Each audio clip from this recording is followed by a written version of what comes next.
Good morning. It's 8:40 now, 20 minutes away from 9 o'clock on Orlando's Morning News. I'm Joe Kelly at Talk Radio Joe, and we're joined now by the Florida Speaker of the House, Chris Sprowls. Good morning, Chris. How are you, sir? I'm doing great, Joe. It's great to be with you this morning. I'm glad to see you guys are getting your business underway. If there's one major thing that you guys hope to accomplish in this session, beyond a budget, what would it be? Well, look, certainly the budget's the most important, but I couldn't boil it down to one thing for you. The reality is we have a robust agenda. I said yesterday we're doing all the things here in the state of Florida that the federal government's not, whether that's, changing our workforce system to actually work for people to help them get jobs, tackling China's infiltration of our higher education institutions, making sure our kids can read on grade level, creating entrepreneurship and opportunity agendas for Floridians, and then tackling issues like flooding in our communities, the issues surrounding, big tech and big data. One of the issues I know you guys are going to have to address is going to be that of the minimum wage. Florida voters voted to approve a constitutional amendment to raise the wage by up to $15 an hour. Oftentimes, Mr. Speaker, as you well know, when there is a referendum that is passed by the state, by voters, by citizens, sometimes the state legislature has been known to slow things down a bit or to change up perhaps the original intent. What is that going to look like when the minimum wage is implemented?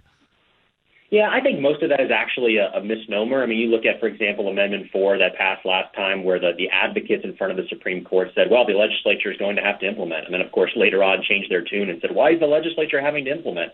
The minimum wage, unlike that and others, really is mostly self-executing, and it was very prescriptive in the Constitution. So I don't think that there's a lot for us to do as far as implementation other than to have our laws and statutes comply with that, and then consider the fallout and the impact of minimum wage, because it is going to have an adverse effect on small business in a pretty significant way in our state. It does not appear that there was actual rampant, widespread voter fraud during the last presidential election, but there is no doubt that there are a lot of Americans and certainly Floridians who think that there is something wrong with our election systems. What is going to be done in this legislative session when it comes to election security and election confidence? Yeah, absolutely. Look, every year, we have taken up election law issues in the state of Florida, really since the year 2000, when we were embarrassed as a state, and continue to modernize our laws. So, for example, last year, there were some supervisors of elections who were not complying with the law that was prescribed by the legislature and laid out by the Secretary of State regarding ballot drop boxes, things like that. The House passed a bill off the floor prior to this last election, preventing ballot harvesting. That didn't get done because it didn't pass through the Florida Senate. So those are issues that, again, they were important before this election, and they're important after this election. If you're just joining us, we're talking to the Florida Speaker of the House, Chris Sprowls. Mr. Speaker, how is the coronavirus gonna put a hitch in our budget? I would think that our income is going to be down and our outgo is going to be high. Yeah, there's no doubt, right? We've spent, billions of dollars during the course of the pandemic on relief through emergency management. We've got a $2 billion budget shortfall. Now, some of that could change, Joe, based on what the federal government's doing, but, we plan based on the most conservative approach, and that means the House is going to end up, releasing a budget that, has cuts in order to deal with the fact that we've lost sales tax revenue in a pretty significant way. We've lost gas tax revenue in a pretty significant way. The one thing I would say that's extremely optimistic is that Florida is recovering at an incredibly high rate, especially compared to states throughout the country. So we're on our way to recovery, but this budget year is going to be a challenge. I'm curious, what was your visceral reaction yesterday when you heard that the governor of Texas was eliminating the mask mandates and dropping some of the other COVID rules there, rules that we haven't had here in Florida? Certainly you got a chuckle out of that yesterday thinking, Texas is going to be like Florida now. Yeah, well, listen, we're always, what do they say? Imitation is the best form of flattery. Right. So we're happy for other states to want to imitate us. They've done it on school choice. They've done it on our tax policy. They've done it on our, the way that we handle entrepreneurship and business climate.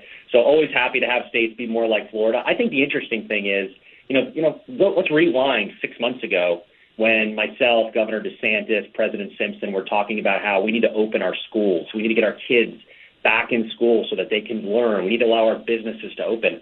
And I think it's kind of fair to say that we're openly mocked by being irresponsible and not caring about our kids and not caring about our teachers, when the reality was we do care about our kids, we do care about our teachers, we do care about our businesses. And now, of course, you're seeing the rest of the nation say, well, gosh, we really need to get our kids back in school and we really need to get our businesses back open. And the reality is now we have had 6 months of our kids not having, those problems with learning gains, being back in the classroom, our businesses engaged in commerce and providing for their families. And that is the reason that our road to recovery is going to be stronger. It is why, our unemployment rate is lower than other states and why we're on a path towards prosperity. The more I consume news from other states, the more I thank God that I live in Florida. Oh, gosh, absolutely. I'll give you an anecdote, but I have a cousin of mine who came down during the lockdowns in New Jersey and said, hey, do you know a realtor?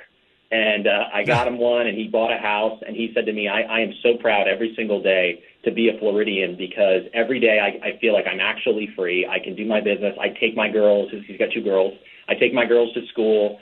They're learning where their friends just a few months ago are at home. They're not learning. They're not able to, their parents aren't able to go to work. They're not able to really go out to dinner. It's just a totally different life. Florida Speaker of the House, Chris Sprowls, joining us live here on Orlando's Morning News as the legislative session begins their 60-day of work here. And again, I chuckle when I say that, but y'all don't just work 60 days. It's just that the session is 60 days. They work year round.